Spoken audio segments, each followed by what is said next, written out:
আসসালামু আলাইকুম ওরহমতুল্লাহ। মুবারক হো মাহে রমজান। আলহামদুলিল্লাহ ওসসালাতু ওয়াসসালামু আলা রাসূলিল্লাহ, আম্মা বাদ। দর্শক, আজকে রয়েছি আমরা যমুনা টিভির মাহে রমজান উপলক্ষে বিশেষ আয়োজন এন মোহাম্মদ প্রেজেন্টস রোজার দিনে পাওয়ার্ড বাই ভাইয়া হোটেলস। আপনাদের সাথে রয়েছে আমি মাসুদ কায়সার এবং আমাদের আজকের অনুষ্ঠানে আমাদের সাথে অতিথি হিসেবে রয়েছেন ডক্টর লুৎফর রহমান সাহেব, ইমাম ও খতিব, ৬ নম্বর সেক্টর জামে মসজিদ, উত্তরা, ঢাকা। আমরা সরাসরি চলে যাচ্ছি আমাদের অতিথির কাছে। আসসালামু আলাইকুম রহমতুল্লাহ। ওয়ালাইকুম আসসালাম রহমতুল্লাহ। কেমন আছেন? আলহামদুলিল্লাহ। আলহামদুলিল্লাহ, আমরাও ভালো আছি। আমরা খুব আনন্দিত আপনাকে আজকে কাছে পেয়ে। আমরা জানি যে রমজান মাসের শেষ মুহূর্ত। এই মুহূর্তে রমজান মাসে আমাদের একটা বিশেষ একটা বিষয় থাকে যে রমজান মাসে যে আমাদের দোয়া কবুলের যে মুহূর্তটা, দোয়া কবুলের যে শর্ত বা দোয়া কবুলের যে মুহূর্ত, এই মুহূর্ত বা শর্ত নিয়ে আজকে গুরুত্বপূর্ণ কিছু কথা আপনার কাছ থেকে আমরা শুনতে চাচ্ছি। আলহামদুলিল্লাহ ওয়াকাফা ওয়াসালামুন আলা ইবাদিহিল্লাযীনা ইসতাফা, আম্মা বাদ। আমরা কোরআন মাজিদের একটি আয়াত রমজান সম্বন্ধে প্রায় সকলেই জানি, সাধারণ অসাধারণ সবাই, যে আল্লাহ তাআলা যেখানে রোজা রাখার কথা বলেছেন, ফামান শাহিদা মিনকুমুশ শাহরা ফালিয়াসুম, এই যে আয়াত, এখানে রোজা ফরজের কথা বলা হয়েছে, এখানে কোরআনের কথা বলা হয়েছে। ঠিক এর পাশাপাশি আল্লাহ তাআলা যে আয়াতটি বলছেন সেটা হলো ইযা সাআলাকা ইবাদি আন্নি ফাইন্নী করিব উজিবু দাওয়াতাদ দাঈ ইযা দাআন ওয়া ইযা সাআলাকা ইবাদি আন্নি। তোমাকে যদি হে নবী জিজ্ঞাসা করে, আপনাকে যদি জিজ্ঞাসা করে আমার সম্পর্কে, তো আপনি বলে দিবেন যে আমি খুব কাছে আছি। উজিবু দাওয়াতাদ দাঈ ইযা দাআন, আমাকে যখন বান্দা ডাক দেয় আমি তখন সেই ডাকে সাড়া দেই। ফালিয়াস্তাজিবু লি, সেও যেন আমার ডাকে সাড়া দেয়। আল্লাহু আকবার। তো এই রোজার সাথে এই যে দোয়ার আয়াতটি আনা, এর অর্থই হলো যে রোজা মানি হলো যেন আল্লাহর কাছে চাওয়া, আর চাওয়াই হলো ইবাদত। আর মানুষকে আল্লাহ তাআলা দুনিয়াতে পাঠিয়েছেন ইবাদতের জন্য। সুতরাং একটার সাথে আরেকটা ওতপ্রোতভাবে জড়িত। বান্দা রোজার মাস পার হয়ে গেল, যদি কিছু নিতে না পারলো, চাইতে না পারলো, অর্জন করতে না পারলো, তাহলে এক ধরনের ব্যর্থতা রোজাদারের জন্য কিন্তু রয়ে যায়। তো আল্লাহর ডাক কি, নানান রকমের ডাক আছে। আল্লাহ তাআলা ডাকছেন যে আসো, চাও আমার কাছে, আমি আছি। খাবার লাগবে তোমার, তো আমি দেওয়ার জন্য প্রস্তুত আছি। গুনাহগার হয়ে গেছো, তো গুনাহ মাফের জন্য তো আমি প্রস্তুত হয়ে আছি। অসুস্থ তোমার, তো তুমি আমার কাছে দোয়া করো, আমি তোমাকে সুস্থ করে দেবো। এইভাবে করে আল্লাহ তাআলা ডাকতে থাকেন, বিশেষ করে রাত্রিতে ডাকেন। তো এই যে ডাক আল্লাহ তাআলার, এই ডাকে যখন বান্দা সাড়া দেয়, আল্লাহ তাআলা তখন তার প্রার্থনা কবুল করেন। শুধু তাই না, 5 বার বান্দা যখন ডাক দেয় হাইয়া আলাস সালাহ, এ তো ডাক আল্লাহর ডাক, এ শব্দ আল্লাহর দেয়া শব্দ। সাহাবায়ে কেরাম যেটা স্বপ্নে দেখেছিলেন, নবীজি শিখিয়েছেন। সুতরাং বান্দা যখন আল্লাহ তাআলার এই ধরনের ডাকে সাড়া দেন, তখন আল্লাহ তাআলা খুশি হয়ে যান, তার প্রার্থনা মঞ্জুর করেন। রমজানে এমন কোনো বিশেষ আর কোনো মুহূর্ত কি রয়েছে নির্দিষ্ট যে এই সময়গুলোতে দোয়াটা খুব বেশি কবুল হয়? শুকরিয়া। আসলে দোয়া সব সময়ের জন্যই, কিন্তু এরপরও কিছু মৌসুম আমরা জানি একটা হাদিস রয়েছে, দোয়া মুখুল ইবাদা। হ্যাঁ, সব সময়ের জন্যই। তো দোয়া আসলে নামাজও যে আমরা বলি, নামাজ তো একটা অনেকগুলো দোয়ার সমন্বয় একটা ইবাদত। এরপর বিশেষ কিছু মৌসুম সময় থাকে। মজার ব্যাপার হলো রমজান মাসের সকল মৌসুম বা সকল সময় ফুরসতগুলো আমরা রমজান মাসের মধ্যে পাই। যেমন ধরুন জুমার দিনে বিশেষ সময় আছে, তো রমজান মাসের সে সময়টা তো রয়েই গেছে। আজান একামতের মাঝখানে আল্লাহ তাআলা দোয়া কবুল করেন। রোজা রাখা অবস্থায় আজান একামতের মাঝখানে সেটা আরও সময়টা আরও গুরুত্বপূর্ণ হয়ে ওঠে। জি, এছাড়া সেজদার মধ্যে যখন বান্দা আল্লাহ তাআলা সবচেয়ে বেশি কাছে যায়, রোজা রেখে যখন সেই নৈকট্য, তাহলে সেটা কোন পর্যায়ে যায়? আপনি ইফতারের কথা বলেন, হাদিসের মধ্যে এসেছে ইফতারের সময় দোয়া আল্লাহ তাআলা কবুল করেন, ফিরান না। কারণ আল্লাহ তাআলা একটু হুকুমের অভাবে এখনও সে ইফতার গ্রহণ করতে পারে না, অপেক্ষা করছে যে কখন আল্লাহ তাআলা হুকুমের সময়টুকুন আসবে, সেই সময় সে ইফতারি করবে, খাবার গ্রহণ করবে। তো আল্লাহ তাআলা এগুলো ফেরেশতাদের সামনে ফখর করেন যে আমার বান্দা আমার একটু হুকুমের অভাবে খাবারের নানান পশরা সাজানো থাকা সত্ত্বেও সে খাইছে না, সেই দোয়াটা সেই সময় আল্লাহ তাআলা দোয়া কবুল করেন। এমনিতে আল্লাহ তাআলা সব রাত্রিতেই, রাতের 3 ভাগের 1 ভাগ পার হয়ে যাওয়ার পরে কোনো হাদিসের শেষ অংশে দোয়া কবুলের কথা বলেছেন। তো এই যখন সাহরিতে উঠে রমজান মাসের শেষ অংশে যায়, তো সেটা একটা বিশেষ অবস্থা তৈরি হয়। রমজান মাসের মধ্যে বান্দা কোরআন তেলাওয়াত করে, কোরআন পড়ে, কোরআন বুঝে, কোরআনের জন্য সময় দেয়।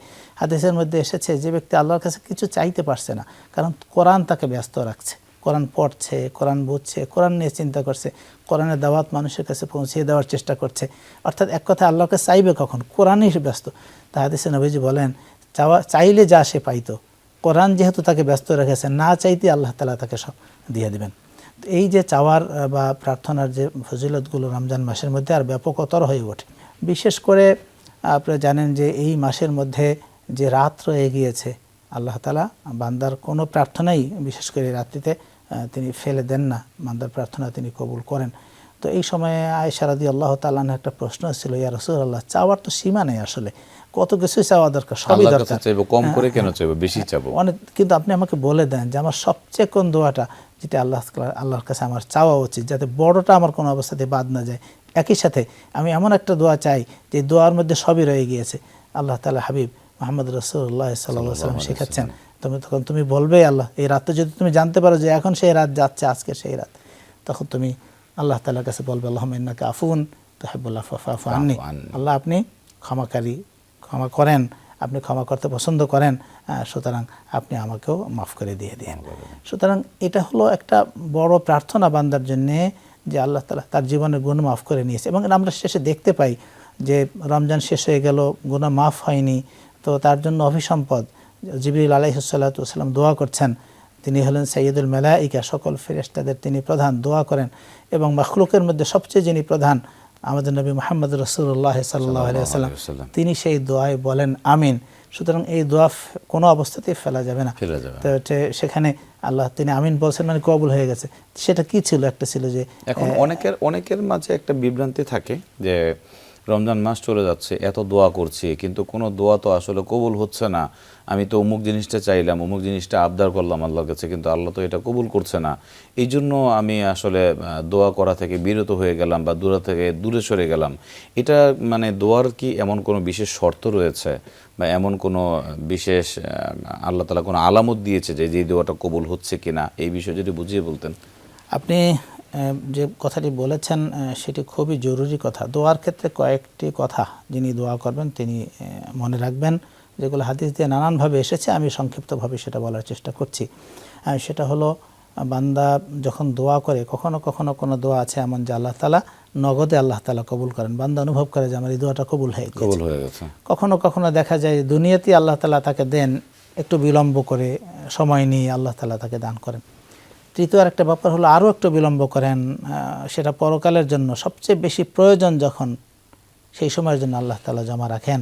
বান্দা সেদিন যখন দেখবে যে তার সেই দোয়াই আজকে তার ফল পাচ্ছে, তখন বান্দা আফসোস করে বলবে যে দুনিয়াতে না দিয়ে সবটাই যদি আমার এখানের জন্য রেখে দিত, এইটাই হলো আসল জায়গা, স্থায়ী জায়গা, তাহলে আমার জন্য কত না ভালো হতো। এরপরে যে ব্যাপারটা এখানে রয়ে গেছে সেটা হলো, দোয়ার কারণে অনেক সময় আল্লাহ তাআলা বিপদ আপদও কাটিয়ে দেন।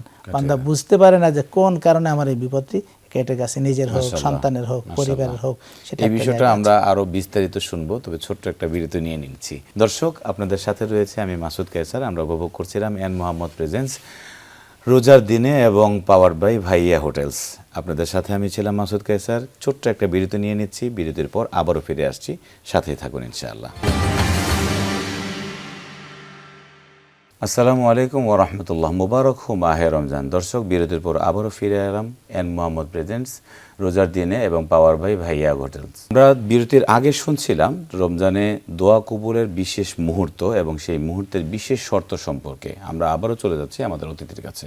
জি হজরত, আমরা জানছিলাম যে রমজানের রোজার সময়টায়, এই সময়টায় সিয়াম সাধনার সময় যে দোয়া করলে দোয়াটা কবুল হয়, এবং এই দোয়া কবুলের যে বিশেষ শর্তটা, এই শর্তগুলো সম্পর্কে আমরা বিস্তারিত আরও জানব। আলহামদুলিল্লাহ, আমরা যে কথা বলছিলাম, সুতরাং ইমানদারের কোনো দোয়াই আল্লাহ তাআলা ফেলে দেন না। কিছু কিছু সমস্যা রয়ে গেছে, প্রতিবন্ধকতা রয়ে গেছে, সেই প্রতিবন্ধকতাগুলো দূর করলে ইমানদারের প্রত্যেকটি দোয়াই আল্লাহ তাআলা কবুল করবেন এবং সে যা চাইছে আল্লাহ তাআলা তাকে দান করবেন। একটা হাদিস প্রসঙ্গত বলা খুবই জরুরি, যে এক ব্যক্তি সফর শেষে ফিরলেন, সফরে সকল ক্লান্তি তার কাপড় চোপড় চেহারায় রয়েছে, চুলগুলো উস্কো খুস্কো আছে।